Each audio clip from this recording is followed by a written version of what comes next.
Você está entrando na área de transferência da Gigahertz. 365º episódio, patrocinado pela ExpressVPN e apoiado lá em gigahertz.fm/apoio. E hoje, junto de mim, embaralhado, seu Guilherme Rambo e Marcos Mendes. Tudo bom? Tudo bom. Olá. Excelente. Como é que tá a live, a edição sem edição, ao vivo? Então, quem apoia lá em gigahertz.fm/apoio já tem acesso à edição sem edição do ADT. O pessoal recebeu pela primeira vez na semana passada o episódio.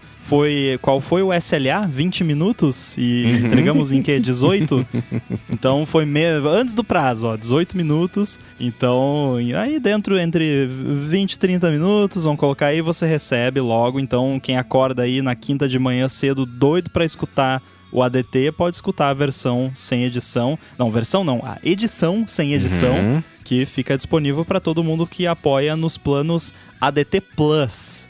Detalhe, tem que ser no ADT Plus. Tem o plano ADT, que é para quem só quer dar um apoio, e tem o ADT Plus para quem quer dar um apoio e ter benefícios extras. E aí tem a edição sem edição, tem o link da live por e-mail toda semana, e tem também a enquete para a escolha do título na sexta-feira. Mas o pessoal mandou uns feedbacks sobre a edição sem edição, né? O Eduardo Papa gostou, né? Mas ele disse que aí não vai ouvir a edição com edição. Que é o revés dessa opção. E Rambo, o Nicolas Liman quer saber o que ele faz com o outro feed, né? Assina, desassina, mantém os dois, né? Como é que isso afeta a quantidade de ouvintes totais? Então, algumas pessoas perguntaram disso, e aí engraçado que eu fui conversar com o Marcos e eu tenho um comportamento e ele tem outro. Porque a gente tem o ATP lá, que a gente assina também, e eles também têm a edição sem edição deles. E aí o que eu faço? Eu assino a edição sem edição e eu continuo assinando a edição normal, editada. E aí eu ouço normalmente a versão sem edição, que sai antes. E aí quando aparece lá no meu player a edição normal, eu só marco como reproduzido e pronto. O Marcos já comentou comigo que ele desassinou a edição normal e só fica com a versão não editada. E o que eu quero dizer com isso é que você que sabe, Nicolas. E pra quem tá com essa dúvida também, fica a critério de vocês, assim, não vai ser nenhum problema pra gente vocês desassinarem a versão editada, porque não é 100% que escuta que, né, assina e vai ouvir a edição editada, então a gente não vai perder ali, em termos de números, não vai ser uma perda que vai acabar prejudicando a gente de nenhuma forma, então tranquilo, mas se quiser continuar também, de boa, vocês que sabem. Assim, olhando do nosso lado, claro que quanto mais downloads a gente tiver na edição finalizada, editada, melhor. Mas é um jeito egoísta de olhar pra situação, né? Então cada um faz. E o Nicolas falou assim, o que vai acontecer? Vocês podem ter metade dos ouvintes no feed normal, metade na edição sem edição. Se a gente chegar um dia a ter metade dos ouvintes apoiando o ADT, isso não vai ser um problema. Exatamente. Isso vai ser lindo, vai ser a melhor notícia, vai ser isso, nesse problema que a gente vai ter, que a quantidade de downloads do feed normal vai cair pela metade. Então, já temos aqui um objetivo, uma meta para dobrar a meta depois, mas ainda assim, pelo histórico de assinaturas da humanidade, eu acho que a gente não vai passar por esse ótimo problema para ter que resolver. Nem se escutar no YouTube vai ser problema? Não, fique à vontade. Agora todos, olha que bacana, os podcasts da Gigahertz estão lá no YouTube. Se você acessar, né, vai ter o link na descrição aqui do canal da Gigahertz no YouTube, tem uma abinha nova de podcasts e tem todos lá os episódios deles desde o lançamento da rede, então o ADT, desde também, né, sei lá, há 80 episódios tá lá também, e os episódios todos. Saiu no feed RSS, já atualiza, aparece no YouTube também. Então mais opção aí pra vocês escutarem. Isso vai dar mais trabalho, né, porque acho que a contabilização vai ter que ser... Não é do YouTube, é RSS, né? Ou não sei, preciso ver.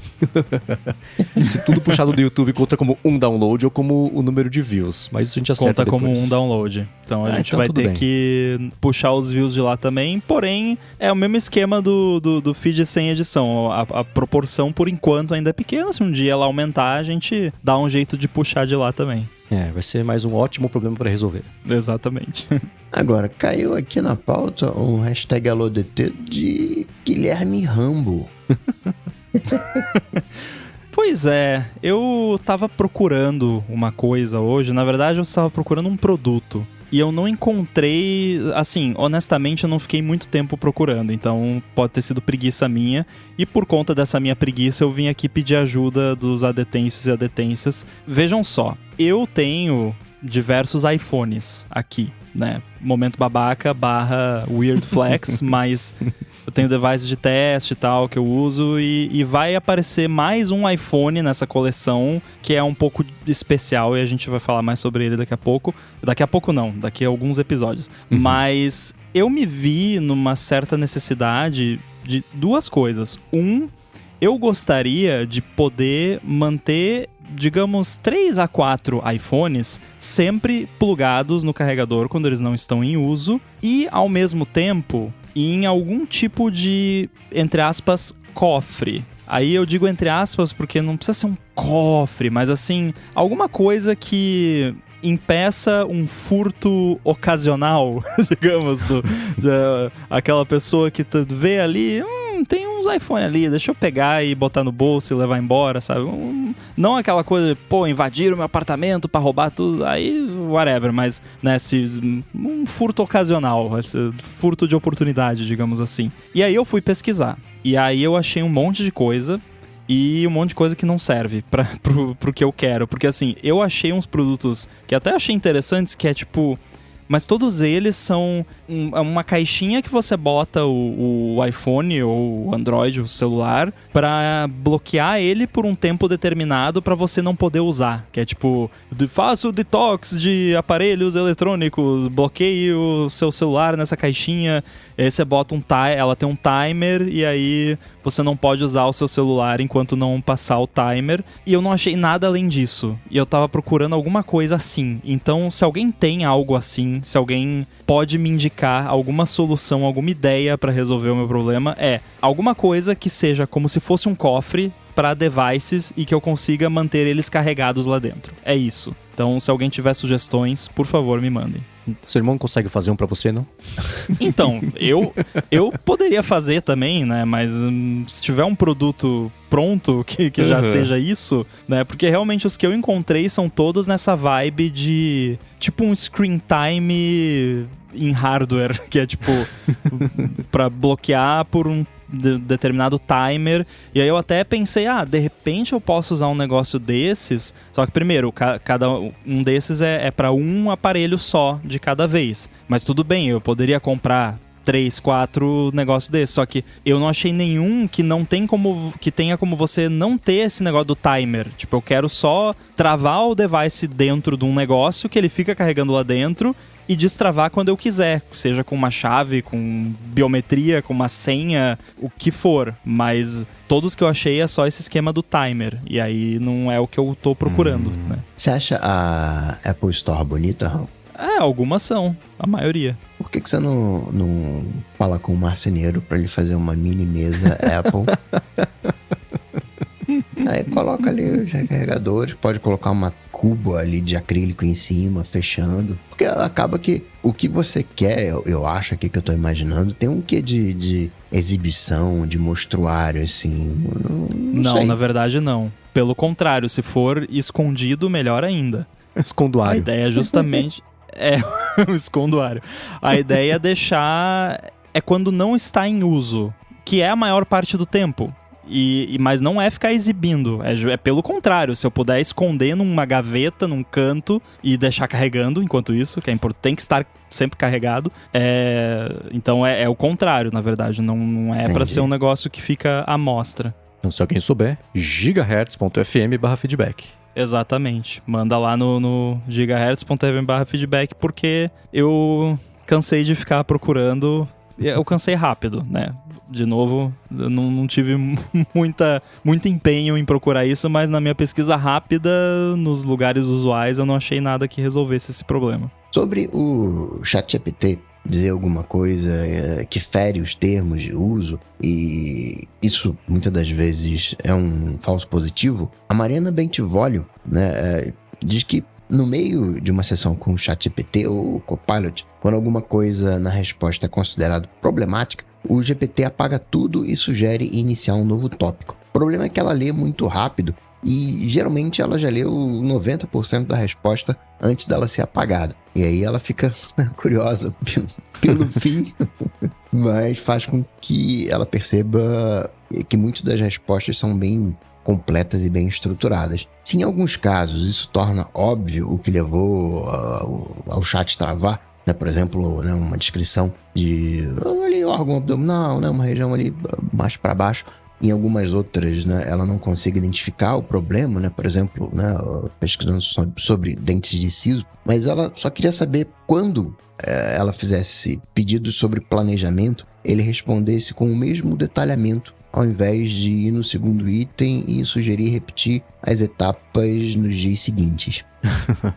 Ironia, né? Quando ele tá respondendo detalhadinho, bonitinho, ele fere os termos de uso, engole tudo e fala, não falei nada, vamos trocar de assunto. Mas quando ele te responde uma coisa que não é deletada, é uma coisa mais, sei lá, mais rasa, né?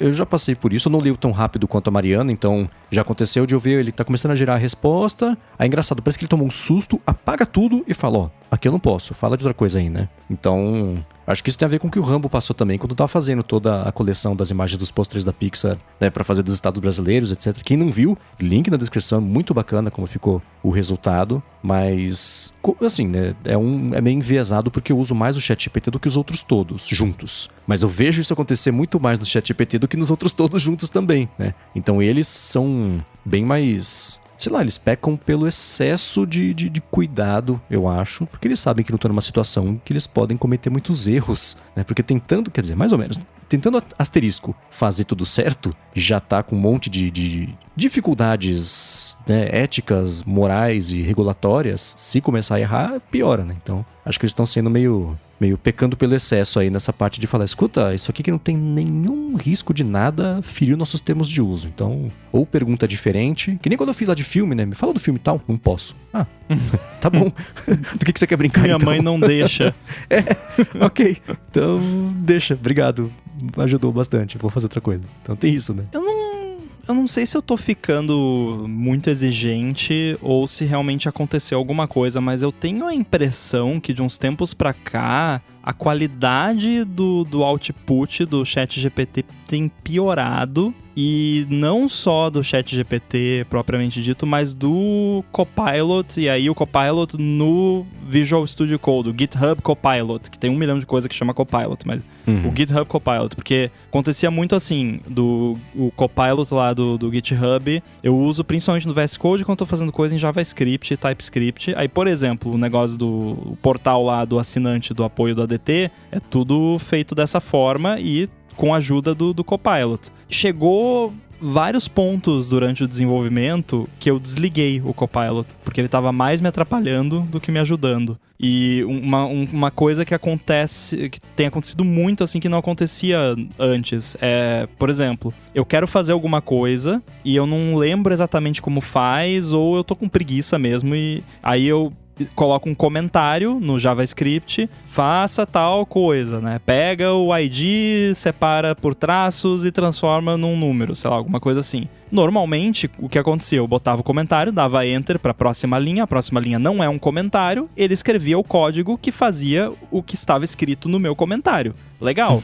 O que tem acontecido agora? Eu dou Enter, ele escreve mais uma linha de comentário, detalhando mais o comentário que eu escrevi acima. Aí eu dou Enter de novo, ele continua escrevendo comentário. Então ele vai fazer 20 linhas detalhando num comentário dentro do código a ideia que eu falei, em vez de escrever o código que faz o que eu pedi pra fazer no comentário. E, poxa, né? Aí não dá, né? E tem acontecido muito isso.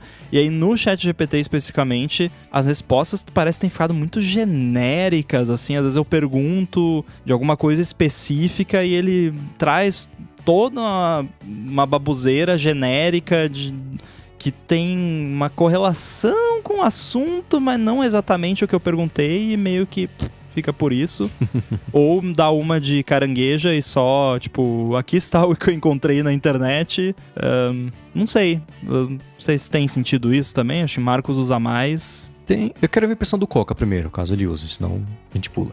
Ao longo do tempo, eu percebi uma piora, né? Mas, em tese, isso é esperado, né? A curva de resposta, ela tende a piorar e depois melhora. Tem até um modelo, né, que é impossível de você não comparar com o cérebro humano, que eles sugerem que aplique um modelo pra IA dormir. É muito engraçado, é meio que emulando o sono. É o Wake Sleep Learn Model, WSLM, alguma coisa assim.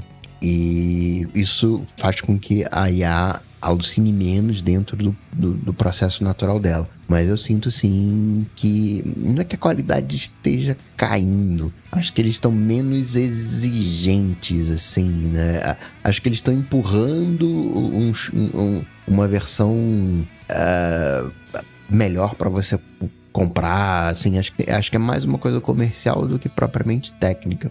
A minha impressão é essa também. Ele tá mais... Não é cuidadoso a palavra, mas antes as respostas elas... Sei lá, é que nem... Putz, pensa num podcast que a pessoa tá falando o que ela quiser, aí daqui a pouco o podcast fica muito famoso, e aí começa a dar problemas, porque as opiniões sem filtro que as pessoas davam no começo, agora não dá pra dar, porque tem gente que tem diferentes níveis de percepção e cognição pra entender o que a pessoa tá falando, então ela tem que adaptar um pouquinho, ser um pouco mais diplomática, explicar melhor alguma coisa, saber que tem assunto que ela não vai poder entrar. Então, eu acho que é parecido. O OpenAI deu mesmo essa mexida. Eles reconheceram, na verdade, no fim do ano passado, que o ChatGPT estava mais preguiçoso. Não é preguiçoso a palavra, estava mais ineficiente, né? E aí eles falaram, ó, isso aqui é um erro.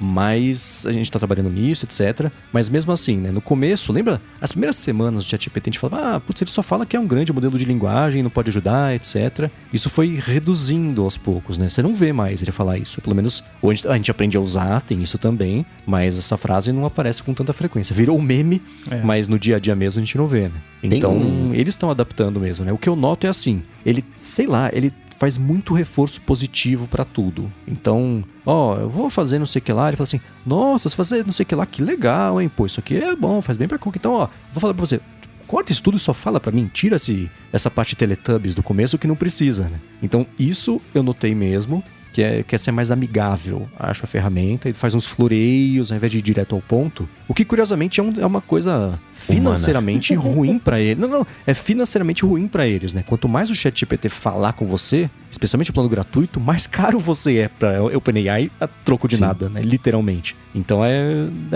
tem essa questão aí. Mas sim, ele ficou mais neutralizado, acho que é a palavra, mais diplomático e com mais medo de responder, tipo, já que a sua vovozinha lia pra você quando você era criança como é que faz na Palm, eu vou mostrar pra você como é que faz, né? Isso acontecia antes, não acontece mais também, né? E outra coisa que parece óbvia, mas não é óbvia, e muita gente não se liga nisso. Se algo fere os termos de uso, por que isso não é removido da base de conhecimento do ChatGPT? Ele tem que saber o que fere os termos de uso pra reconhecer o que fere os termos de uso, né? Eu vi isso aí, por exemplo, que nem IA generativa. Ela não pode gerar a Taylor Swift, ela tem que saber quem que é a Taylor Swift pra não gerá-la. Porque senão, tá tudo em jogo, né? Vou colocar de uma outra forma. Vazou dados. Por que não se apaga esses dados?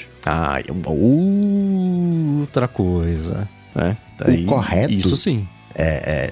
Seria você voltar, porque não existe apagar. Uma vez que aprendeu, tá aprendido, tá lá dentro. Sim. Você não consegue remover isso. Da mesma maneira que, fere o termo de uso, mas estando lá você não consegue remover. E o, entre aspas, correto seria ir voltar no tempo até o momento em que ela aprende os dados vazados e treinar dali pra frente tudo de novo para não fazer aquelas conexões com os dados vazados que viram agora parte do... E aí os caras estão trabalhando num algoritmo de esquecimento. De novo, naquela ideia de comparando com o cérebro humano, eles vão lá e refazer as conexões bypassando. Vai ficar lá dentro da base de conhecimento, ou seja, vai saber quem é a Taylor Swift, que não pode falar dela, mas vai ter um bypass ali, né? Vai ter uma curva, um desvio. É bem curioso. É complicado, né? Porque, vamos tirar, sei lá, tudo sobre menções a bombas. Mas, putz, tem estudos... Tem sobre a bomba de sódio e potássio. Estudos que vão ajudar a pessoa a fazer descobertas novas com a bomba de sódio e potássio, né? Então, se você tirar a bomba... é tudo muito conectado, né? Então é difícil, né? Não é à toa que levou até agora. Daí pede uma receita fazer, de... Né? Como que faz chimarrão? Aí ele começa a escrever e para porque tem bomba. Né? Usa bomba pra tomar o chimarrão. Tem bomba de chocolate, bomba de piscina. De pneumonia. Então é muito difícil. Isso foi um exemplo aleatório. A gente pode achar pra todos eles, né? Então é complicado mesmo. Mas sim, o resumo ficou mais... não sei se cuidadoso é a palavra. Ficou menos direto, eu acho. Mais precavido com o que ele fala. E sobre o jeito que agora é escondido, né, para tirar fotos em bursts no iPhone, o Rodrigo Castro, né, falou que explodiu a cabeça dele por saber que ainda é possível. Ele ficou meia hora tentando, se sentiu um coroa digital que nem o Mendes, mas no final conseguiu entender, né, e ficou muito feliz, né, porque achou que tinha sumido essa função. Tá vendo? Uhum. Essa era aquela... não sei se eu cheguei a falar isso no episódio passado, mas eu sabia que ela tava lá. Mas eu tentei 1 ou 2 vezes ativar de novo depois que eles mudaram o jeito e não achei. Falei, tá bom, deixa. Preguiça de ficar fuçando nessa interface que já é meio complicada, eu acho, né? Ela é ocupada, a interface da câmera. Dentro do que dá pra fazer, é uma ótima interface. Mas dá pra melhorar, né? Tem muita coisa que ficou escondida, fruto do Alan Dye e sua fascinação por 3 pontinhos e por esconder opções em gavetas, etc. Então, dá pra reorganizar um pouco a interface, mas essa aí, se você não souber que existe e não procurar, você não acha mesmo. Tem uma indicação visual, né? Que existe essa opção de dar o burst, né? Quando você aperta e segura, você pode arrastar pro lado direito que aparece um cadeadinho, não é isso? Pra esquerda, você vai pras fotos. Não parece ter nada lá, né? É tipo jogo de videogame que você sabe o ponto certo pra atravessar uma parede e chegar num bônus. É tipo isso, né? Eu lembro que no evento onde eles anunciaram o lance de você segurar pra gravar um vídeo em vez de uma foto, eles falaram do lance do burst. Acho que foi até num sentido assim de, mas e agora? Como que eu faço burst? Você faz assim. Mas quem é que assiste evento, né? E claramente, né, você assistiu provavelmente o evento e não lembrava como é que fazia. Uhum. Então, eu não lembro. Eu acho que foi no lançamento de algum iPhone que foi anunciado isso. Talvez do 10S, faz muito tempo. E, né, mas é que nem você disse, é totalmente escondido, não tem nem tutorialzinho quando abre a câmera a primeira vez pra falar, porque... E aí também, assim, provavelmente eles fizeram isso porque nos analytics deles lá, eles viram que quase ninguém usava esse recurso, então, né, melhor vamos surrupiar aqui esse uso aqui do botão pra essa outra coisa, e aí... O Burst, quem quer usar se vira, descobre, dá um jeito. Porque no Burst, né, salvo engano, a foto é full. Quando você tá na live foto, o que você tem... E quando você muda o frame, você tá com o frame de um vídeo. Você não tá mais com a foto full zona. Sim, você... Sei lá, eu sempre penso em espaço ocupado, na verdade, né? Burst, por exemplo, você... Justamente por isso você acaba ocupando mais espaço. Menos que um vídeo, eu imagino, mas mais espaço do que só a foto normal e... Sei lá, né? Ele tem aquela inteligência até de tentar escolher as fotos melhores dentro do Burst que você fez, né? Que é uma coisa da live foto, na verdade, né? Sim. Com a diferença que eu acho que Burst tem som? Acho que não, né?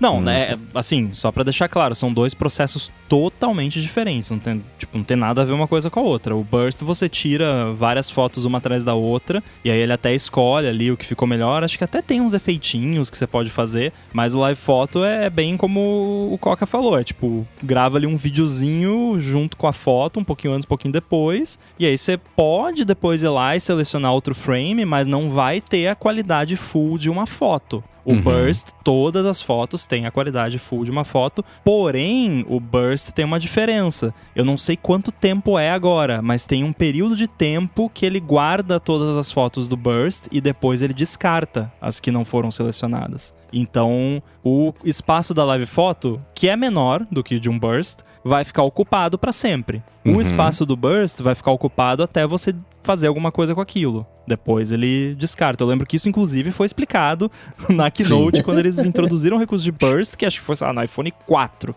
Faz muito tempo isso. Mas tem essa distinção. Eu não sei, eu acho que é quase como se nos ajustes lá da câmera, cada recurso tinha que ter um faniquitômetro. E tipo... Quanto de faniquito vai dar isso de espaço ocupado, entre aspas, à toa, né? E aí você escolhe... podia ter um gagezinho lá em cima que fica, tipo, verde, amarelo e vermelho. E aí você vai ligando os recursos, ele vai aumentando assim. Isso aqui vai detonar o teu armazenamento. Olha, eu acho... Agora eu tenho certeza que eu olhei aqui no meu álbum. Eu tenho o Burst de 2014... que seguem aqui no aparelho. O que a Apple deleta é aquele Capture Outside the Frame, que depois de um tempo, se você não editar a foto, ele exclui o pedaço a mais que ele pegou da foto, porque aí sim é questão de privacidade, porque os bursts tem até um álbum. Pode ser ajuste, apesar de Apple e ajuste não darem muito na mesma frase no afirmativo, quase nunca, né? Mas ainda assim, os bursts meus estão todos aqui, desde 2014, que é de quando saiu a função, né? Acho que é o Capture Outside the Frame, que ela deleta depois os dados. Talvez no começo era assim, e daí eu tô lembrando lá do evento de quando eles anunciaram isso, e já não é mais assim hoje em dia, porque realmente eu tô olhando aqui, eu também tenho bursts que foram mantidos, inclusive a maioria deles é foto tipo de família com muita gente, que eu tirei com o iPhone parado e ativando pelo Apple Watch, porque daí ele faz o countdown, e quando ele faz esse tipo de foto, que eu acho genial, ele faz o burst automaticamente, porque ele sabe que alguém vai piscar, alguém vai se mexer, e aí ele já escolhe ali o melhor frame. Então não tem mais esse lance de deletar o burst, não. Aí. E falando da Apple e a sua predileção por ajustes na questão do Stolen Device Protection, o Eduardo Papa falou que realmente não faz sentido você não poder escolher e deixar a IA decidir. Ele olhou no dele e são 268 registros. Ele limpou só pra ver como é que vai ficar e vai acompanhar essa semana. Tem um detalhe, ele falou, limpei esse trem, pra deixar bem claro. E também não é IA, né? Ainda não, pelo menos. Não é IA, é Machine Learning, né? Na real, eu nem sei se a Apple usa Machine... isso aí tá mais com cara de if, um if bem mequetrefe, porque não tá funcionando direito, não. Ficou mais de 1 hora no lugar, é um lugar importante, marca aí. Exatamente, né? Sendo que, é aquilo que eu comentei semana passada, né? Tipo, você ficou X tempo e foi X vezes por mês em determinado lugar. A chance de você ser roubado num lugar que você vai com frequência é maior. Se não é, tipo, sei lá, a sua casa. Então é ridículo você não poder simplesmente só botar aqui a minha casa, é só aqui, tá? Acabou. Porque mesmo no trabalho eu vi bastante pessoal da gringa comentando nos podcasts, tipo, cara, eu não quero isso nem no meu trabalho, porque, sei lá, vai que alguém rouba o meu iPhone no trabalho, ou sabe, a pessoa trabalha num prédio que tem 500 mil empresas e sai do prédio, sabe? Então esse negócio aí tá muito mal resolvido.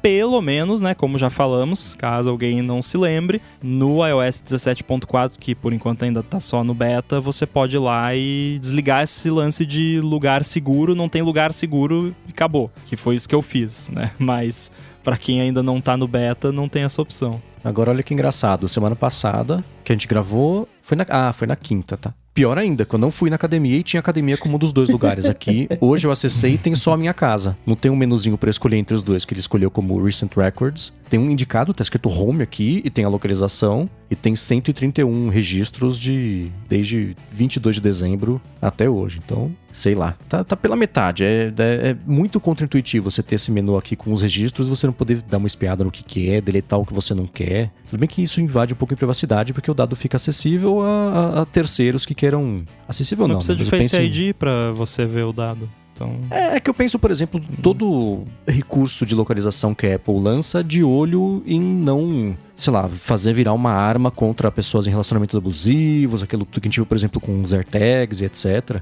Então isso aqui é um prato cheio, né, de você pegar os 130 lugares onde eu estive desde dezembro até fevereiro. Não que eu tenha feito alguma coisa errada, mas os dados estão todos lá, né? Então é um equilíbrio difícil, dá pra entender de onde vem esse resguardo pra dar esse tipo de dado, mas que essa não é a solução final, isso com certeza, né? Lembrando que a gente não conseguiu descobrir exatamente como que esse Significant Locations mapeia pro negócio do Stolen Device Protection.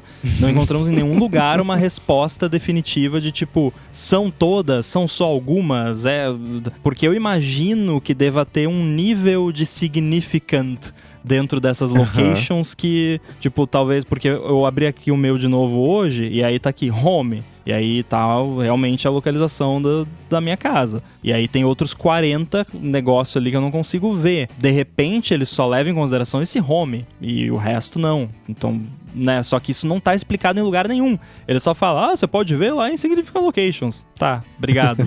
não ajudou, né? E, pô, o Felipe tá ouvindo? Cadê aí, ó, a lição de casa que a gente pediu pra contatar o pessoal da Apple, PR, tudo. Queremos uma solução pra esse mistério. Que diacho de Significant Location que é usado pro Stolen Device Protection? São todas? São só algumas? É só uma? Ajuda aí. Acho que isso é Security through Obscurity, hein? Tá com cara.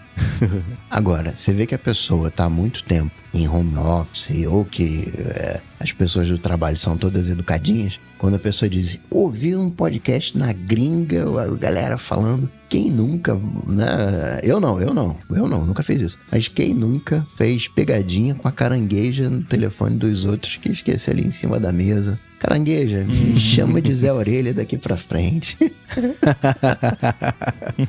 Então, aí dá pra ver porque que nem tudo fica tão acessível assim. Agora, o Firefox está seguindo a linha de IA também no browser, né? Com resumos né? Mas nem começou ainda a fazer IA e já demitiu gente, né? Que geralmente, né, faz uso de IA porque demite gente. Eles já começaram demitindo. E aí vão entrar na fase IA. Eles estão passando por muita mudança de bastidor, né? Trocou de CEO no mês passado. Agora é a Laura Chambers, que é CEO interina, pelo menos aí. Que era pra ser, na verdade, acho que até... vai ser até o final desse ano. Então ela vai ficar um bom tempo aí. E já chegou... Dá pra entender. Fala assim, né? Vou assumir o comando, vou arrumar a parada. Me tragam uns relatórios, me tragam planilhas. Eu vou sair cortando aqui pra ver o que acontece. É que nem, por exemplo, a Bending Spoons comprou a Evernote também. Passou, né, a faca ali e tá tomando a decisão dela. Achei muito parecido com isso. O Firefox anunciou, sob agora a liderança dela, que eles vão cortar um monte de projeto, a VPN vai embora. O lance do mundo 3D virtual, que nunca fez o menor sentido, né? Vamos ser sinceros aqui. Pro Firefox, digo, também vai cortar. Tem um lance que eles lançaram faz uma semana também vou cortar. O lance deles lá no Mastodon, a gente gastou uma bala aqui, executamos errado, deu traço. Vamos também desinvestir nisso aqui na instância deles, que era o Mozilla.social. Olhando desse jeito, assim, o que não é essencial para o nosso negócio? Por que a gente está fazendo isso? Qual o dinheiro que vai dar? Corta, né? A parte ruim é que, além de projetos, pessoas também estão sendo cortadas. Vão demitir 60 pessoas aí, mais ou menos, ao longo das próximas semanas como resultado disso. E aí é que é a parte que a gente fica sempre inseguro, que assim, deixa eu colocar IA. Tá, o que? Vamos ver, né? Eles próprios devem estar ainda tateando o que vai ser isso, etc. Mas a gente, por exemplo, falou semana passada sobre o Arc Search, que quem que é o Arc Search na balada, aquela coisa toda, e que tem poucos usuários, mas fez... Não exatamente um certo barulho. E eles não trouxeram a ideia de trazer IA para navegador, não é exatamente nova, né? A gente viu o Edge trazendo coisa lá com o Copilot, Brave tem o Leo, Opera tem a Aria, o Safari tem resumo, né? Agora também? Não lembro. Não acho que é do Safari o resumo, não sei. Tem o negócio de você escutar a página, não é resumo. Tá. Ele transforma a página num podcast da carangueja, basicamente. Tá, então esquece o Safari. Finge que eu não falei do Safari. Pra surpresa dele, 0 pessoas. Então, os outros estão adotando IA, então faz sentido que o Firefox tente fazer alguma coisa assim, porque existem aplicações úteis de IA no navegador, né? O Edge tem isso de você resumir a página... Eu acho que é o Brave que tem também, você conversa com o GPT sobre o conteúdo da página, faz pergunta, tira dúvida, você vai aprofundando ali o seu entendimento do que está ali, o que eu acho excelente, para tradução também, né, fazer composição de coisa também. O Opera, por exemplo, ajuda em compor mensagens, tudo isso com os chatbots aí, os IA generativa, etc. Existe lugar para IA no navegador, e o extremo disso é justamente o Arc Search, que inclusive aqui na gravação do episódio, a gente tá falando aqui, eu vi que o Douglas B. de Rosa mandou que o Arc Search agora dá suporte em português, mandou quem fundou a Gigahertz. Aí tem aqui fundadores, Guilherme Rambi, Marcos Mendes, fundação foi fundada em 2022, tem os links aqui. Engraçado que a primeira foto que aparece é a foto do Boom. E a do lado que tá no carrossel aqui, dá pra ver que é de das enquetes aqui de escolha de título ADT. Mas ainda assim, as informações essenciais ele acertou. E, agora, sei lá, da semana passada pra essa pintaram novidades, agora você consegue colocar por padrão no Arc Search a busca mesmo ser ele montar a página para você. Se você quiser, como secundário ali na interface, você ir atrás só fazer uma pesquisa no Google, DuckDuckGo, você consegue definir aí os motores de busca, mas existe um espaço gigante, tudo isso pra falar o quê? Tem espaço gigantesco para IA em navegadores. E se o Firefox não estava adotando isso, eles estavam ficando para trás, óbvio, né? Então, como já deu para ver que IA vai pegar muito mais do que, sei lá, VPN é legal, é útil, mas é nicho, né? A gente vê pela quantidade de ouvintes que assinam ou não a ExpressVPN todos os meses e, enfim, né? A gente vê as pessoas usarem, falarem muito, mas quem usa mesmo se dá o trabalho de instalar, de ver, que sabe o que é um nicho, né? Tudo bem que o Firefox sempre foi aí, a Mozilla, na verdade, né? Foi voltada mais para essa galera que entende um pouco mais dessas partes técnicas, mas ainda assim é sintomático eles estarem fechando, né? Então, Hubs lá, que é o lance do 3D também, não é de core do negócio da Mozilla. Mozilla.social não é do core do negócio da Mozilla. Eles têm que oferecer uma boa navegação. E esse lance de IA tá aí. Em cima eles estão fazendo coisa com Pocket, por exemplo, que eles compraram faz um tempo, né? Então, essas integrações fazem sentido, eu acho. E só é uma pena que um monte de gente vai ter que perder emprego por conta disso. E é curioso não, né? Assim, é um acidente que isso esteja acontecendo na semana seguinte que a gente falou sobre como o mundo de navegadores estava sendo chacoalhado por uma ideia que é usada por poucas pessoas, mas que eu não tenho a menor dúvida de que é o caminho que, se não os navegadores, as buscas integradas dos navegadores vão trilhar daqui pra frente, isso é certeza. Uma pessoa, já é muito, né? É um valor imensurável. Sim, exato. Né? 60, né? Mas, dito isso, para dar perspectiva, 60 funcionários é o quê? 4% da força de trabalho? É uma pergunta retórica? Não sei. Sim, 5%. Ah, então tá. Pra você ver, né? São um monte de divisões e de não cargos, mas de projetos que eram tão satélite assim, que se você somar todos eles, correspondiam a menos ou a 5% aí da força de trabalho deles. Vai ter muita gente realocada, né? Todo mundo que trabalhava no Hubs, por exemplo, tá na rua, então vão realocar algumas pessoas, mas ainda assim... Quando você fala, 60 né? vão... Parecido com Bending Spoon. No caso ali da Bending, ela manteve o Evernote até conseguir entender a tecnologia. Depois que entendeu a tecnologia e levou para a infra própria dela, mandou todo mundo embora. Acho que é um pouco diferente.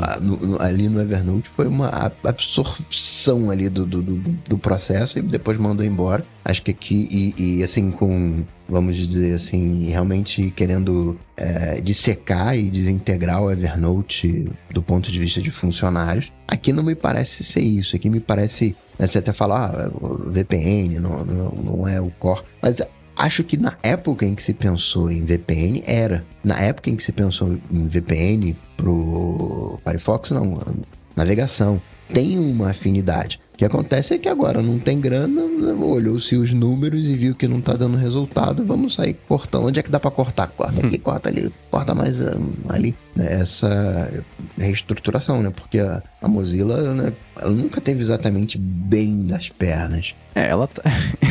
É complicado falar disso, né? Porque a Mozilla tem também essa, que nem a OpenAI, né? Tem a parte non-profit, que é dona da parte for profit, com o lucro que tem um limite, porque é uma confusão, né? E é tanto bololô corporativo que o produto mesmo, a ponta da lança ali, acaba sofrendo e acontece essas coisas, né? Você tem razão que o lance da Bending Spoon ter mandado todo mundo embora é diferente de mandar 5% embora. Eu só quis ilustrar, por exemplo, você né, mudar de mãos e falar, vou mostrar que vim aqui, não vim pra brincar, e já toma decisões drásticas ou difíceis, né? Logo de cara, pra mostrar que você vai levar o seu trabalho a sério daqui pra frente e espera que todo mundo faça o mesmo. Mas é sempre o problema, né? Muito bem. Falar agora sobre algumas iniciativas de IA que a Apple tem publicado aqui e ali. Mas antes, tirar um minuto aqui do episódio para agradecer a ExpressVPN que está patrocinando esse episódio do ADT. A ExpressVPN oferece duas grandes vantagens, que são uma conexão segura para você navegar e a possibilidade de usar a internet como se você estivesse em qualquer país do mundo. A privacidade, todo mundo já sabe. Quando você se conecta, especialmente a um Wi-Fi público, os seus dados são o preço na conexão. Mas com a ExpressVPN, você protege a sua conexão e você passa a usar o seu dispositivo, seja computador, seja celular, tablet, Apple TV ou até o aparelho mesmo de TV, com tudo criptografado.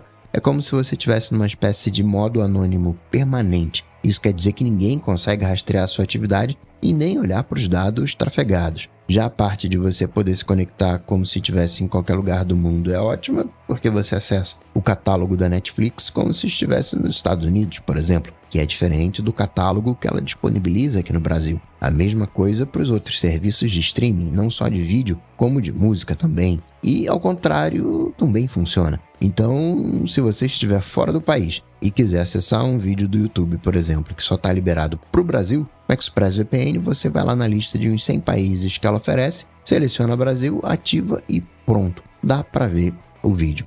Uma preocupação que muita gente tem com o VPN é como isso afeta a velocidade da conexão. E isso é uma coisa com a qual a ExpressVPN também se preocupa. Por isso, ela oferece uma conexão rápida, sem atraso, conexão estável, confiável e conexão segura ainda por cima. Para conhecer melhor a ExpressVPN, faz o seguinte: acesse expressvpn.com/adt e com esse link você vai ganhar 3 meses grátis na assinatura do plano anual. Você tem 30 dias para testar também e ainda por cima, assinando por meio desse link, você ajuda aqui o podcast. Então, acessa lá expressvpn.com/adt, garante seus 3 meses de graça na assinatura do plano anual e começa a navegar pela internet de forma segura, sem ninguém bisbilhotando o que você faz. Muito obrigado, ExpressVPN, pelo patrocínio do ADT e pelo apoio a toda a Gigahertz. Valeu. A Apple, a gente falou que publica aqui e ali, mas a Apple, ela tem uma central onde ela, que é raro isso, né? Acho que ela só faz isso para IA, né? Ela publica os papers associados à inteligência artificial, a machine learning dela. Isso começou, foi o quê? Foi 2018? Antes até, né? Foi antes, 2017. O primeiro paper foi em 2017 chamado Improving the Realism of Synthetic Images. Julho de 2017. Que iPhone que tinha em julho de 2017? Era o 7. Tá vendo? Então já estavam de olho, não exatamente no que ia pintar agora, né? Parece... sabe o que é isso aqui? Parece ser o estudo sobre como fazer os olhos olharem no FaceTime pra frente, mesmo que eles estivessem mais pra um lado, mais pro outro. Talvez que até seja hoje isso. Não voltou. Eles botaram, daí o pessoal ficou... daí eles tiraram e nunca mais voltou. Exato, mas, por exemplo, esse estudo aqui pode muito bem ser estar sendo aplicado em coisas como o próprio Vision Pro, né, as personas, o olho, que também é persona da parte de fora, da tela de fora ali, etc. Mas ela tem esse blog que é o Machine Learning Research, repleto de coisas, né? Tem até um header bonitinho, com umas ondas, assim, achei bem bacana. E tem alguns, é engraçado, né? Que tem alguns que viram notícia, que saem por aí, tem alguns que são interessantes, mas que passam batidaço, ninguém dá a menor pelota. Mas tem todos lá, com detalhamento bonitinho. Tem coisa que já foi publicada de verdade, coisa que ainda tem que ser revisada e tá no archive lá. Tem coisa que o pessoal pega e já joga no GitHub, já aplica, já começa a fuçar, já sai usando pra mostrar como é que é. É bem interessante. É que esses papers, eles são mais bem técnicos e conceituais, assim, então é quase como patente, né? O propósito é totalmente diferente, mas você pode imaginar, assim, como tem aquele Patently Apple, né? Que publica as patentes da Apple e tal, e aí, vez ou outra, aparece alguma matéria, a Apple pode estar planejando um Mac com a tela de cabeça para baixo, sei lá, porque apareceu uma patente da Apple de um Mac com a tela de cabeça para baixo. E esse lance do Machine Learning é, de certa forma, assim, porque nem tudo que eles publicam de paper de Machine Learning quer dizer que é porque vai ter alguma coisa que usa aquilo num produto da Apple, mas quer dizer que é algo que a Apple está explorando, e o nível de um paper, em termos de praticidade, geralmente é maior que de uma patente, porque geralmente é uma coisa que já foi minimamente testada, né? Não é só uma ideia, é algo que já foi minimamente verificado que funciona, mas a gente traz esse blog do Machine Learning da Apple não porque ele especificamente trouxe tantas coisas, embora tenha muita coisa lá, mas a Apple tem publicado muitos projetos de código aberto recentemente, alguns, acho que todos ou a maioria deles com papers acompanhando, mas muitos projetos voltados para AI generativa, que é uma coisa que não se via muito por parte da Apple, essa parte mais de AI generativa. Aliás, não se via nem a Apple chamar nada de AI, né? E aí, ultimamente, isso vem mudando, né? Quem acompanha lá o A Fonte com o Felipe e com o Marcos já tá por dentro aí, que o Tim Cook já, entre aspas, prometeu na última chamada lá com os investidores que não, fiquem ligados aí que esse ano a gente vai lançar um monte de coisa de AI e vai ser mó legal, né? Uhum. Mas obviamente não detalhou, mas só o fato dele ter dito isso já, né? Porque é aquele tipo de coisa que essas chamadas de investidoras são mó chata. Números, dinheiro, e aí se alguém pergunta alguma coisinha que vai um pouquinho além, não falamos de futuros lançamentos e tal. Dessa vez não, ele já tomou a iniciativa lá, vai ter coisa de AI esse ano, fiquem ligados, vai ser mó legal. Para de perguntar, então, tá bom? Tá vindo, gente. Pronto, sossegou. Foi isso que ele quis dizer, na verdade. Exato. E também é curioso que houve uma mudança estrutural e de como a Apple projeta isso do ponto de vista de tanto aquisição de talento quanto aquisição de empresas, porque esse segmento dentro da empresa, esse setor que antes era o setor de machine learning, recentemente, nos últimos meses, aí a Apple renomeou para AI ML. Então agora é AI Machine Learning, não é mais só ML ou Machine Learning. Então é quase como uma estratégia de marketing de a gente chama de Machine Learning, ninguém quer vir trabalhar aqui, bota AI no nome para atrair mais gente para trabalhar com a gente, né? Então, sei lá, é curioso ver isso. E os modelos específicos? O que você viu aí dos projetos específicos que eles soltaram que te chamou a atenção? Olha, primeiro acho que é legal até a gente explorar por que dela publicar esses papers, né? Eu lembro quando virou notícia isso, dela passar a publicar, ela teve que ceder, na verdade, não exatamente a pressão, mas a prática da comunidade de pesquisa publicar esses estudos detalhados, etc., porque vai 100% contra tudo que a Apple quer fazer, que é guardar as coisas embaixo do braço até ela decidir que tá na hora de mostrar com uma história muito bem feita em torno disso tudo, né? E não deixar a narrativa surgir sem ela colocar o peso dela ali, né? E esse lance das pesquisas, você vê as comunidades todas... a mesma coisa, suponho, com as de segurança, de científica, né? Tudo bem que isso também é ciência, mas ainda assim vocês entenderam, né? Parte mais de biológicas ali. É para contribuir com o todo de um lado do espectro e do outro lado do espectro a pessoa se estabelecer no mercado como uma pessoa que está ajudando a avançar a coisa mais para ela, né? Então você tem essa parte mais altruísta, essa parte mais prática. E o pessoal que ia pra Apple não podia publicar papers, então era tipo ir pra Record, você sumia, você ia lá pra dentro e ninguém mais ouvia de você, né? A Apple é a Record das empresas de tecnologia, é isso que você tá falando. Ou era, pelo menos, né? Exato, aí eles cederam e passaram a permitir a publicação de alguns, claro que não vão falar tudo que vai sair na WWDC, mas essas tecnologias, coisa pontual, que ou vai ser open source, ou que ninguém vai conseguir fazer a tempo disso chegar num produto e ser um diferencial, isso tem aparecido, e tem aparecido um monte. Uma coisa engraçada que aconteceu faz uns 3 meses é que todo mundo publicou modelo de IA de dancinha, que parece ser a coisa mais cretina do mundo, mas se você pensa, por exemplo, num Vision Pro, em presença digital, em avatar, não só na persona, mas... os links do que a gente vai falar, todos vão estar na descrição aqui, né? Pra quem quiser ver. Mas tem um que é super interessante. Você filma passando, sei lá, na frente da câmera, dá uma voltinha e sai, né? E com isso ele já monta o avatar pra você e você consegue controlar 100% esse avatar no ambiente real e você fica super realista também, direto em código, né? Então, isso pra você... E eles estavam mostrando um antes também sobre oclusão, né? Que é de você ter... o que tem hoje, na verdade, né? De você ter um ambiente digital que tá na frente ou atrás de uma coisa física de verdade. E isso também animado, mexendo. Isso tudo dá pra ver que tem a ver com computação espacial, né, que a Apple tá chamando. Esse me chama a atenção porque a Apple exemplificou com dancinha, aí na mesma semana a ByteDance publicou também o de dancinha, Facebook publicou também, todo mundo meio ao mesmo tempo, assim, né? E eu mandei um pro Rambo também, que era a pessoa dançando na frente da câmera ali e jogava o saleiro de IA por cima, dava pra virar um avatar, sei lá, um animezinho, só que perfeito, assim, em pixel art,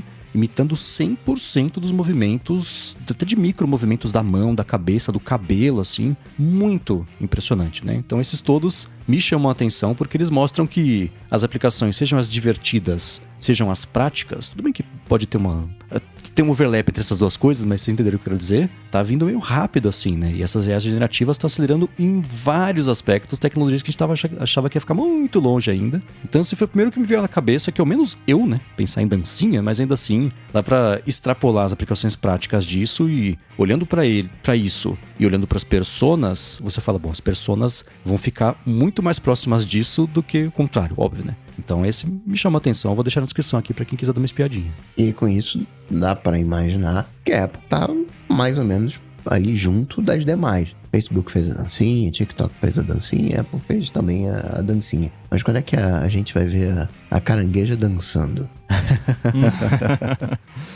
Ela vai dançar a dancinha do Siri? Eu ia falar, tem a dança do Siri, não tem?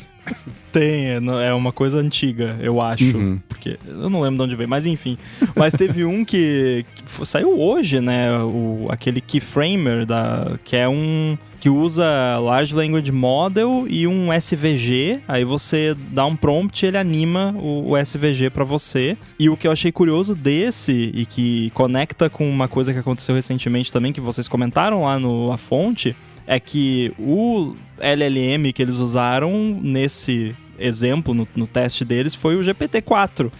E aí você fica tipo, não, mas espera aí, a Apple tá usando o GPT-4, como assim? E aí, uns tempos atrás, foi no primeiro beta do 17.4, alguma coisa assim, que o Felipe publicou lá no 9to5Mac, vocês comentaram na fonte, que tinha lá um framework no sistema que fazia a chamada de API pra OpenAI, e tinha lá, tipo, coloca aqui a sua chave de API, entra no iPhone aqui via SSH, bota a sua chave de API aqui, que era uma parada totalmente de teste deles lá, que provavelmente não era pra ter ido parar no sistema público, mas estava lá e era relacionado a sugerir respostas para mensagens e fazer geração de resumo de textos. E aí eles estavam testando, tinham 3 modelos, tinha o Ajax lá, que é o da própria Apple, a LLM que a própria Apple está desenvolvendo.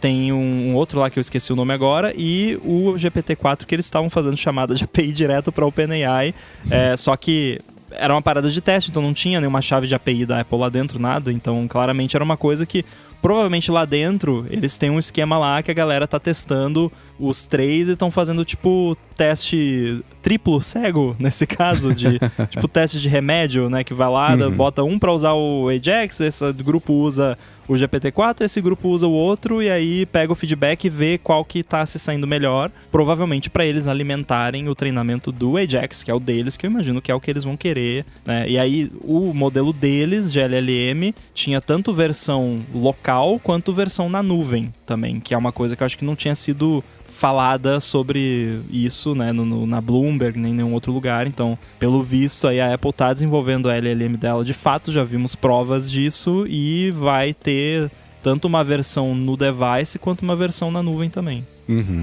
Esse processo eu achei interessante porque, assim, você sobe o SVG, né? Ele é basicamente um arquivo SVG. Ele é um agora arquivo... não sei mais, agora eu buguei. SVG. Agora... Então se você diz, então como é que é? SVG, isso. Scalable Vector Graphics, SVG. Pronto. Então, resolvido. Eu ia falar isso, né? Ele é curva, é vetor, então você faz no Illustrator, por exemplo, que ele é um cálculo matemático que exibe para você uma forma, não é que nem o Photoshop que são pixels, né? Então, ele é escalável. O SVG especificamente é um XML, basicamente. Então, ele é texto. Texto, exatamente, né? Então, o que você faz?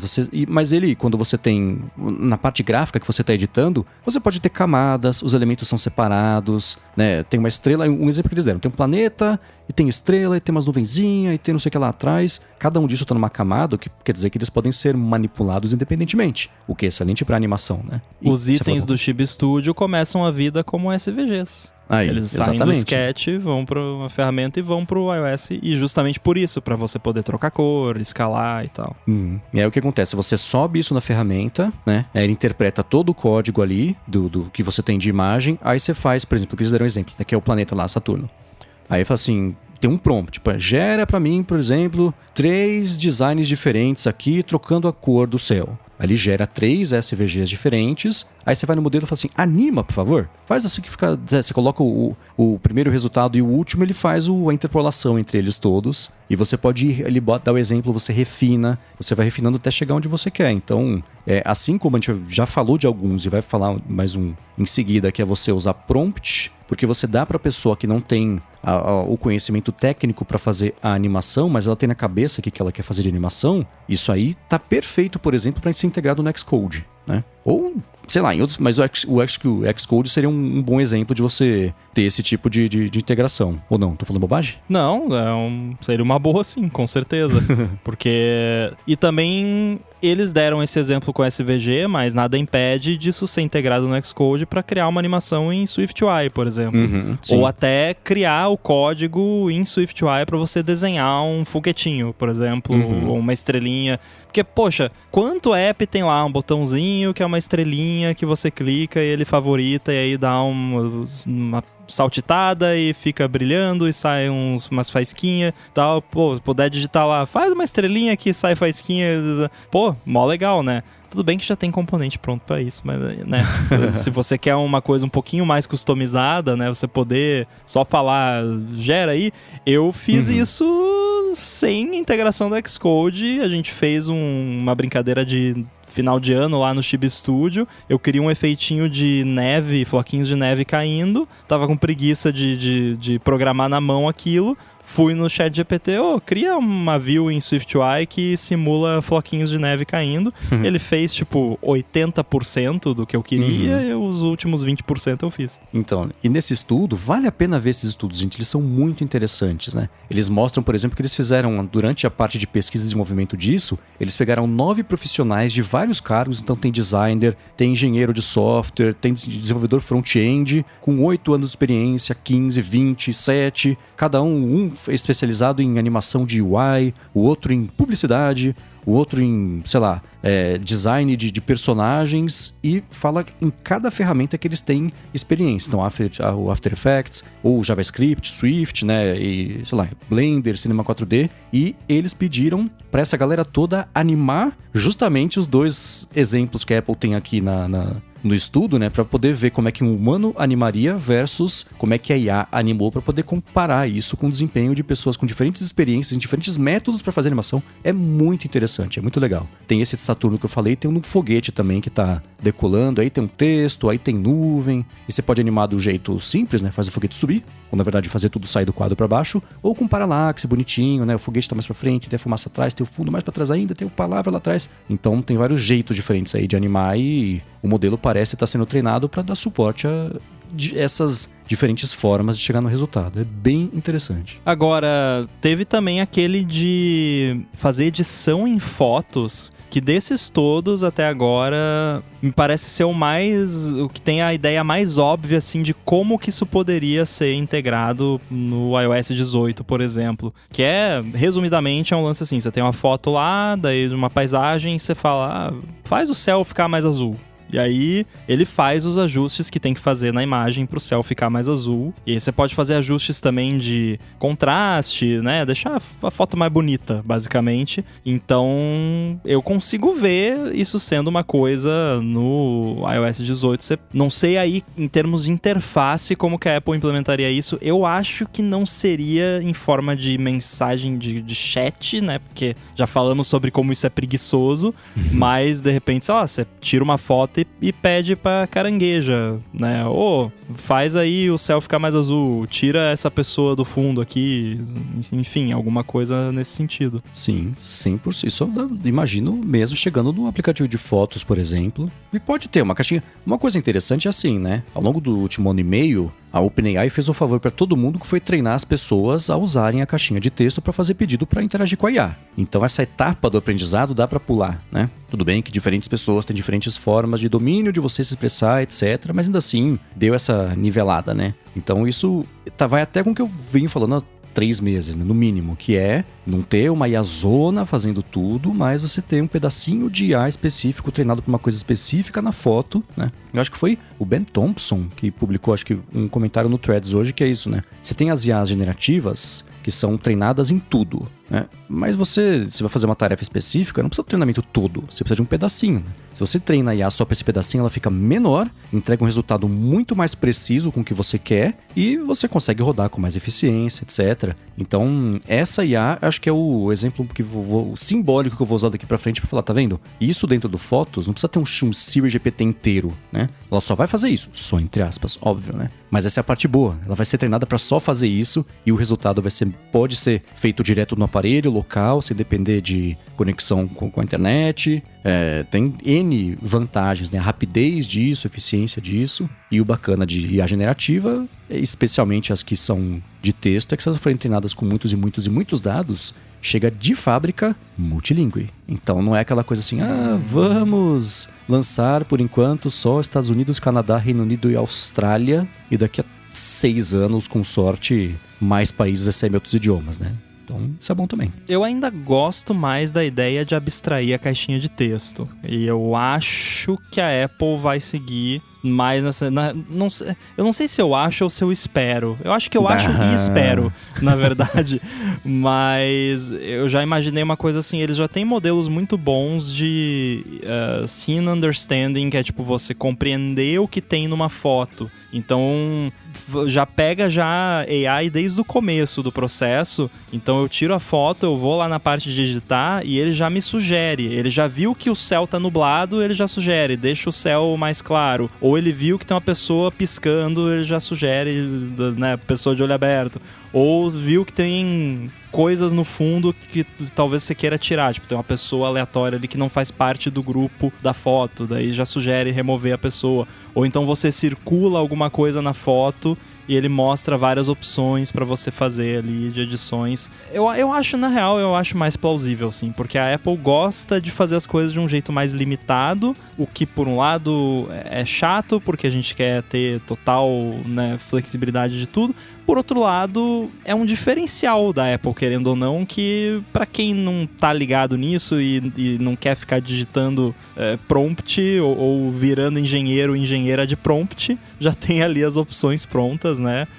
Uma alternativa que seria o melhor dos dois mundos seria: sugere já os top 10 aqui de edições que daria pra fazer nessa foto específica e outro, né? Give your idea. E aí você vai lá e bota o que você quiser. E aí eles passam por 50 milhões de filtros, tipo a AI lá boazinha, que não faz nada de errado, né? Guri, passa por um filtro gigante lá e aí faz o que você pediu. Ou não, né? Até já trazendo preview dessas coisas de repente, né? Eu já teria um trabalho sendo executado, mas enfim, né? Trazer. Agora, vai chegar um momento que a gente vai querer colocar a camisa vermelha, né? Coloca um bigode, né? E aí não tem muito jeito, né? A não ser com um prompt. As coisas mais usuais, né? Aquelas coisas que eu consigo entender da foto, ok, dá pra prever. Mas essas coisas... Coloca mais um botão nessa camisa, troca a estampa dessa camisa aí, né? Que é uma coisa... Bota o logo da Apple na camisa, será que ela faz? Isso de trocar estampa, eu vi também um modelo esses dias que era você tirar foto de qualquer textura e ele aplicar em produto ou em roupa, e era uma coisa super, pelo menos no estudo, imediata assim, e ultra realista. Esse putz, passou na timeline assim, vou tentar achar e eu coloco na descrição, mas também foi bem interessante de até tem a distorção de um vestido, sei lá, né, que é todo, eu não sei, tem pregas, não sei, que é tipo cortina recolhida, que fica todo ondulado e ficava bonitinho com a sombra, o volume, etc. A textura mesmo, ela parecia aplicada lá, né? Não era só você botou por cima e, pra quem mexe no Photoshop, pôs um multiply. Não, ela era aplicada em 3D mesmo ali em cima e acompanhando a curva do tecido. Isso achei, tinha prato também, copo, isso achei bem legal, bem interessante. E eu pensei, por exemplo, nessa interface que a gente tá inventando aqui, né, pra essa IA das fotos, você tem a foto, sei lá, uma praia, você tem umas pessoas ali no fundo, você toca na pessoa, aparece o prompt, você fala assim, tira, remove essas pessoas, né? Mas por voz também, tem as pessoas aqui, pode remover pra mim? A precisão do toque te ajuda a dar um resultado melhor do que você falar... Você depende de como a pessoa se expressa, né? Melhora a foto pra mim? Melhora o quê? O que você quer, né? Se sei lá, tá uma coisa meio suja aqui, você toca onde tá sujo e fala, você pode limpa esse pedaço aqui e tira a poeira, não sei. Pode ser uma mistura dos dois, né? Aí ele coloca um aspirador de pó na foto. É que nem aquela quando o pessoal posta no Reddit, né? Ah, você pode... Eu tô fazendo um sinal aqui segurando o sol, mas o sol tá mais pra cima. Vocês podem colocar o sol na minha mão, por favor? E as pessoas fazem 600 montagens que levam literalmente o que a pessoa pediu ali, mas que não é nada do que ela queria de verdade, né? É tipo o gênio da lâmpada quando você pede. Eu acho que tem uma página, eu não sei se é Twitter ou Instagram ou tudo no Brasil, que é Ajeita Pra Mim, que chama. Que aí é a versão brasileira que a galera pedindo, apaga isso aqui, não sei o que. Aí é sempre o pessoal faz cada zoeira. É muito engraçado. Então eu consigo ver a AI cometendo umas gafes assim, né? Tipo, que nem eu falei, né? Você tira o pó aqui, daí ela bota um espadador na foto, sei lá. Enfim, vai ter esses estudos aqui pra quem quiser dar umas piadinhas. Se vocês viram também alguns bacanas que a gente não falou aqui, que a Apple tem publicado, gigahertz.fm/feedback. Boa. Excelente. E no feedback, em gigahertz.fm/feedback, o Thiago Bertolino queria tirar uma dúvida técnica sobre uma particularidade do iOS e acha que o Rambo saberia destrinchar e entender realmente como funciona e se é bom ou não, ou se faz diferença, matar os aplicativos no iOS. Alguns dizem que melhora a bateria e performance, outros dizem que prejudica e consome mais do sistema ao abrir novamente. Enfim, basicamente é isso. Há um lado certo ou não? Levem em consideração dispositivos mais antigos, com menos memória RAM do que os iPhones Pro atuais. Esse é um daqueles que a gente tem que trazer aqui pelo menos uma vez por ano, né? Pra lembrar todo mundo. Assim, a resposta curta é: o seu iPhone não foi feito pra você ficar matando os apps. Esse é o resumo. Ou seja, de um modo geral, você ficar matando os apps tá errado. Você tá usando o seu iPhone de um jeito que ele não foi feito para ser usado, que não é... Quando a Apple desenvolve lá o sistema, ela não assume que as pessoas vão ficar fazendo isso, e os desenvolvedores de apps, a maioria também não assume que vai ser feito isso com os apps deles. Então, para fazer uma analogia, é como se você fosse na sua casa, em vez de você desligar as coisas, que tem um botão lá para desligar, você só arrancasse tudo da tomada sempre, né? Vai explodir tudo, estragar? Não. É o correto? Para a maioria dos dispositivos, não, né? Tipo, eu tenho um Mac Mini aqui. O Mac Mini, o ideal, antes de eu arrancar ele da tomada, é ir lá e dar um shutdown pro sistema, né? Desligar bonitinho e tal. E quando você mata apps, você tá fazendo uma coisa bem parecida e pode sim acabar tendo o efeito contrário do esperado, porque a maioria das pessoas faz isso...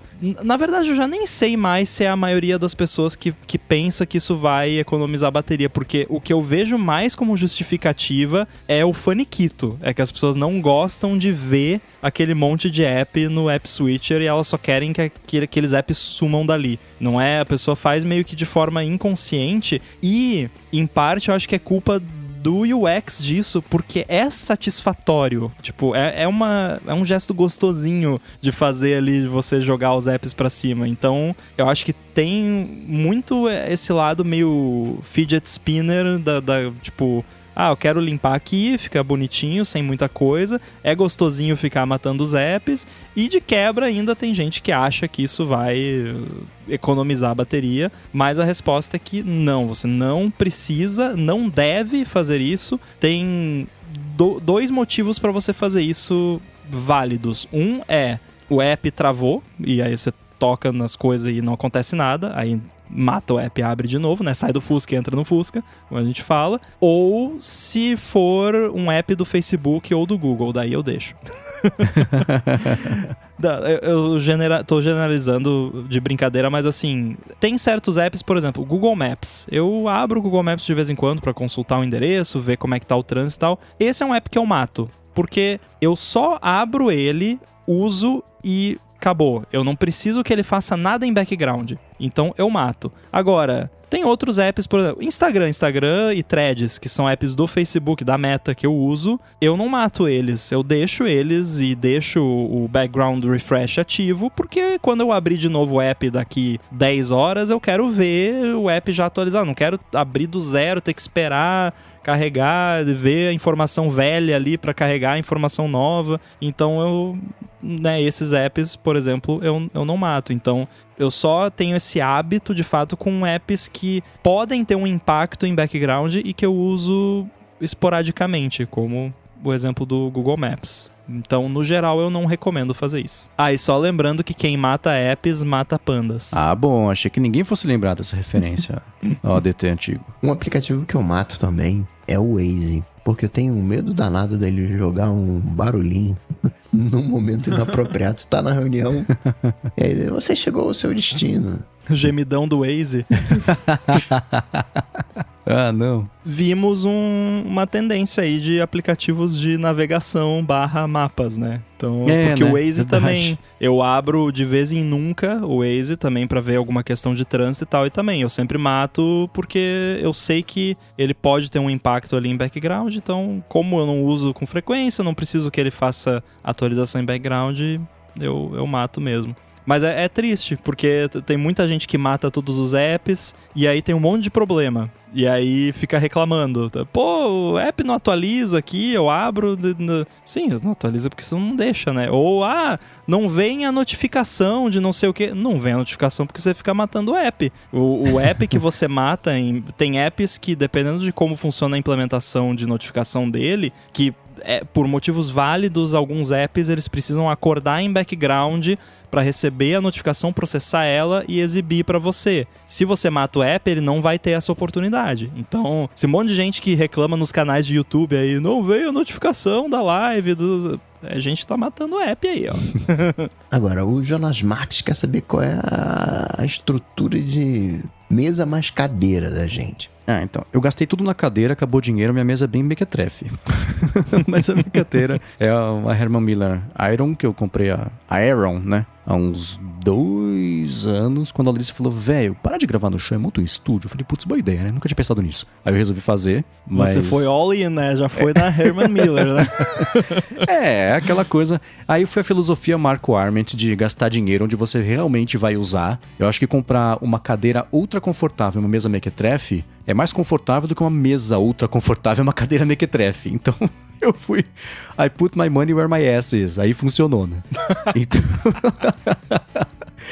E a mesa que eu tenho, assim, putz, ela é um... Eu vou tentar achar o modelo aqui, mas ela é dessas que você compra no Etna e monta em casa, sabe? Não é nada muito elaborado. Eu tenho aqui o braço do microfone que também comprei no Mercado Livre, com o miczinho aqui. Tem o desk mat bonitinho da Nordveg, que eu adoro, um de couro, um marrom assim. E a estrutura é basicamente essa. O carregador aqui que eu tenho da Base que meu irmão me deu, que carrega o Apple Watch, o iPhone, os AirPods, tudo bonitinho aqui. Mas a estrutura mesmo, mesa mais cadeira, é essa. É a Aeron que eu não troco por nada. É assim... Ela tá idêntica quando veio da loja. Não tem um joguinho a mais do que já veio.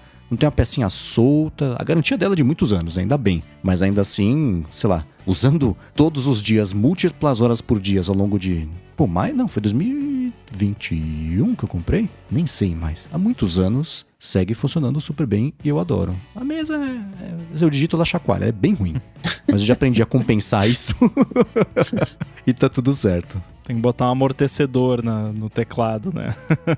Né? Porque é isso, ela é uma estrutura de ferro bem fininha, como se fosse um cavalete, assim, com de ferro bem fino, com um tablado um tampão de madeira leve também, um MDF vagabundo aqui, e beleza, né? Ela, assim, dá pra levantar com o dedo, não pesa nada. Cara, eu nunca me esqueço, uma vez que na firma a gente teve uma call lá e tinha um cara que trabalhava remoto, e esse cara só trabalhava remoto, ele não morava na cidade aqui onde fica o escritório, e o cara tava com a câmera aberta e ele tava sentado numa... Sabe aquelas mesas de boteco de metal?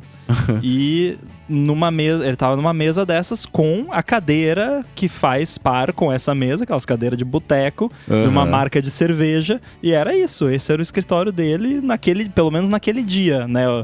Mas ele não tava num bar, ele tava em casa. Ele tinha aquela mesa, aquela cadeira em casa. Então, estilo de vida, né? Não sei. A gente achou engraçado. Ele pediu pra gente dar lâmpada. Quero ter um bar em casa. Ele falou, tá bom. Aí apareceu a mesa de ferro e a cadeira da skin. Tipo isso. Eu acho que ele tinha um escritório e naquele dia ele tava na vibe de gravar, entre aspas, do bar. Tava com saudade do bar. Mas Eu brinquei da Herman Miller, mas eu também tenho a Herman Miller. A minha é a Embody, que eu gostei mais, né? Não é tão diferente da que você tem, mas é diferente o suficiente pra você não gostar dela e eu gostar. Eu testei as duas e a parte das costas não funcionou pra mim. Sei lá, essa aqui, a Iron, ela tem só ela tem a trama que dá o suporte e tem um apoio só bem na lombar, assim, mesmo que você pode... Eu deixo o máximo possível pra frente, pra cutucar mesmo a lombar e deixar forçar aqui a posição. Essa Sul, que é legal dela é que você consegue ajustar melhor toda a sequência, né, da cadeira na parte de trás e dar mais suporte desse jeito, né? Pra quem prefere ter essas costas mais... Não sei definir, talvez você saiba definir melhor que eu, que preciso todo dia. Se sentir mais abraçado pela cadeira. Pode ser, eu ia falar mais abraçadas mesmo, mais apoiadas, não sei. Então aí pode funcionar melhor. É um apoio maior. Eu vou usar uma outra palavra, fica mais impostado. Tá, olha, ok, funciona. Por quê? Eu gosto daquelas... aquela madeira, né? Aquela coisa mais rebuscada, né? A cadeira de escritório, para mim, tem que parecer um trono. Se não parece um trono, não serve. Mas não fica bem em vídeo. E em vídeo eu quero uma em que eu fique impostado. E porque eu quero ficar mais próximo da tela, eu quero ficar mais próximo da câmera, né? Aqui no estúdio não é uma cadeira para eu ficar sentado, não é para passar horas. Ela é desconfortável para passar horas, porque é para eu ficar impostado, né? Para ficar vertical ali, mais para frente, né? Você vê o Mendes tá relaxadão, confortável.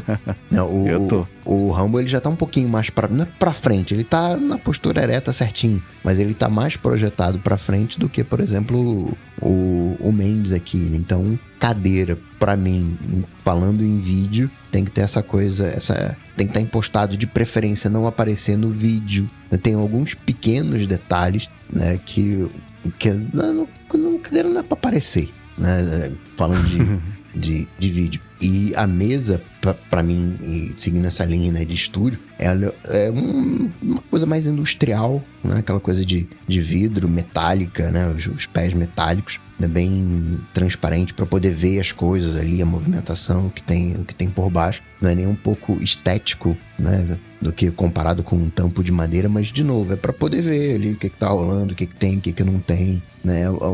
É mais, falando de estúdio, né? Uma coisa mais prática do que estética. Uma coisa que eu fiz quando eu fui testar lá no showroom da Herman Miller, para as minhas medidas, a mais indicada era a número 2. Tem 3 tamanhos, né? Que é engraçado que na parte de trás dela vão até 3 bolinhas. Uma bolinha é o tamanho menor, 2 bolinhas é o médio e 3 bolinhas é o maior. E eu, assim, a indicação era para usar de 2, a hora que eu senti na de 3, falei, nossa, é muito melhor, muito mais confortável. É um tronão, assim, sabe? Eu prefiro ela ser maior zona, assim, do que aqui seria, sei lá, mais feita pro meu tamanho, a partir da proporção, assim. Mas ainda bem que eu fui... Se eu não tivesse ido testar, eu talvez tivesse comprado exatamente o que o Rambo tem, ou teria comprado essa aqui do tamanho errado. Então vale a pena você testar, se você tiver a oportunidade de comprar cadeira, porque pela internet... Não é barato. Primeiro que não é barato, né? E, putz, que nem roupa. Você vai comprar roupa sem ter testado primeira vez na vida, também vai vir errado, né? Então, o lance da cadeira é bem como você disse, né? E é aquele lance que o Marco Arment falou também já várias vezes, e eu já brinquei também. O que é mais barato, né,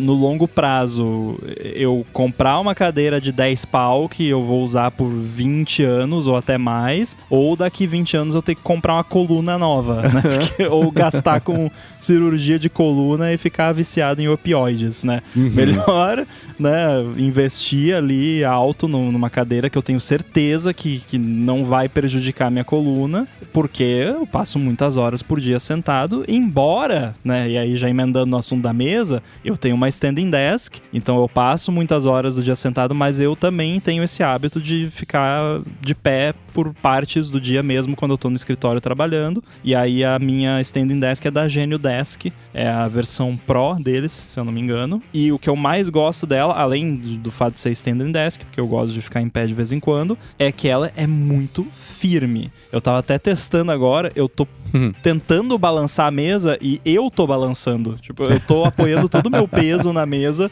e eu tô balançando pra trás e pra frente e a mesa não. Nossa, não. Eu com mindinho, se eu balançar, chacoalha tudo. É.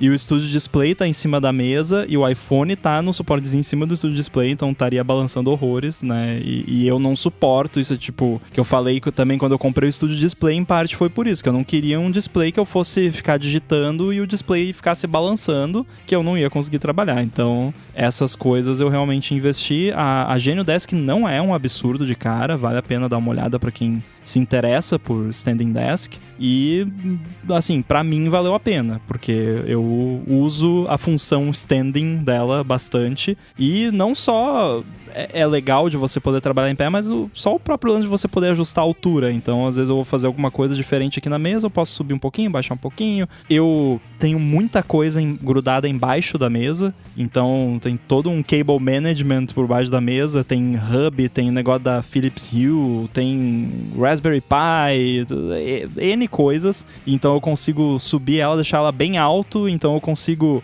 mexer nos cabos embaixo da mesa sem precisar me abaixar demais e ficar deitado no chão, que seria bem desconfortável. Então eu recomendo o standing desk para quem se interessa, mas o lance da cadeira é isso, é para preservar a coluna o máximo possível e, como você disse, tenho ela desde final de 2021 e tirando a alavanquinha de ajustar ela que o Yoshi roeu a pontinha quando ele era filhote, o resto tá exatamente do jeito que veio.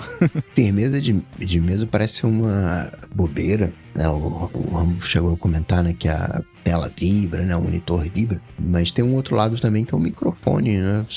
Se ela oscila, o microfone fica zug, zug, zug, zug também, vibrando, né, balançando, estraga a captura de som.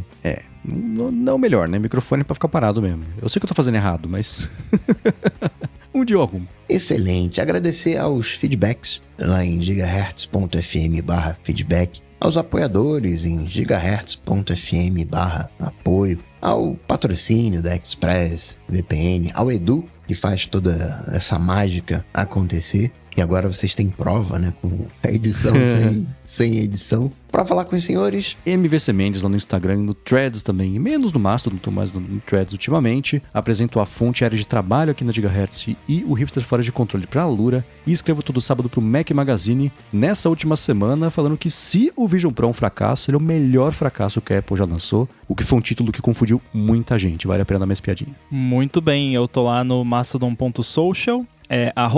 @inside, Guilherme Rambo 2 no Threads e no Instagram, e apresento também o Olá Mundo aqui na Gigahertz. Valeu. para falar comigo, só lá no Google, bater Coca-Tech, ou então no Instagram, manda uma DM no coca.tech. Tudo dito e posto, a gente volta semana que vem. Tchau, tchau. Valeu! Valeu.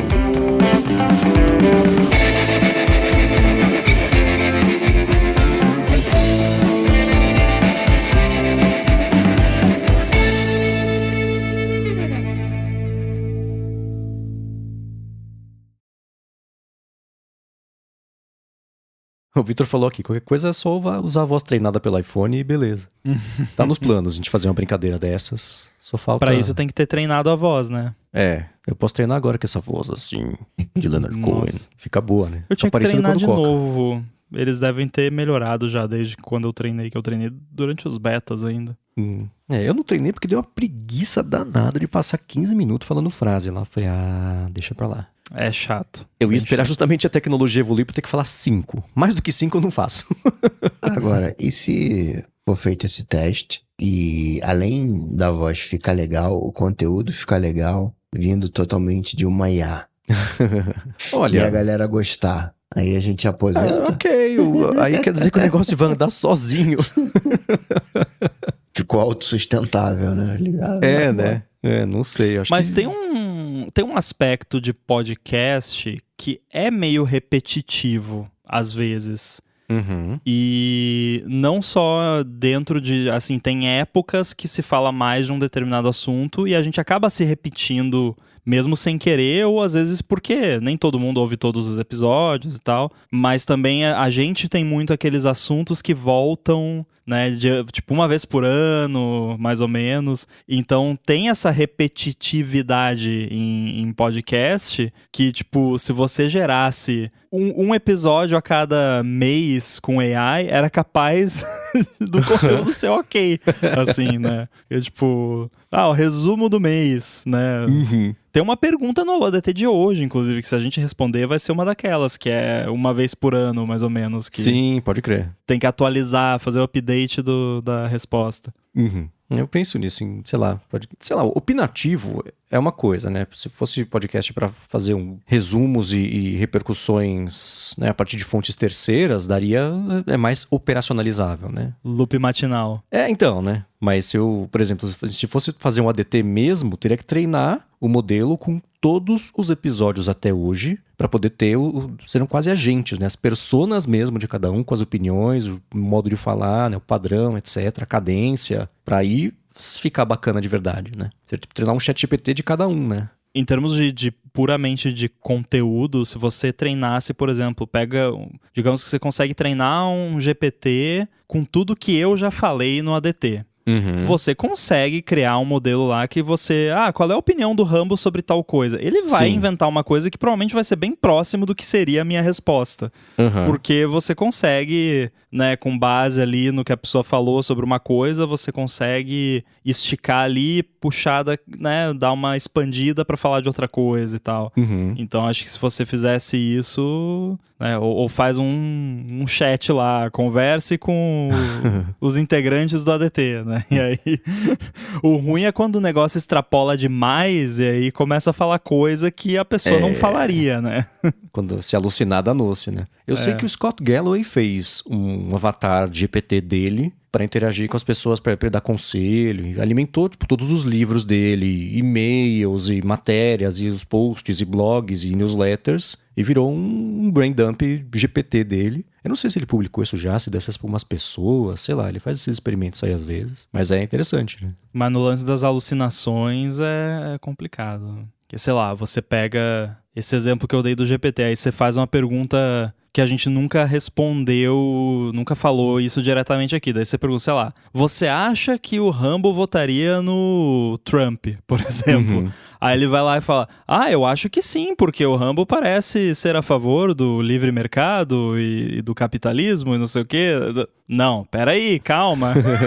Uma coisa é uma coisa, outra coisa é outra coisa. Uhum. Mas ele pode muito bem pegar um pedaço do que ele aprendeu ali e associar, porque por associação, não, isso aqui cabe nesse rótulo de tal coisa, eu vou pegar aqui, não, então ele votaria em tal, né? Ou então, ele é a favor de tal coisa, né? O modelo não entende nuance.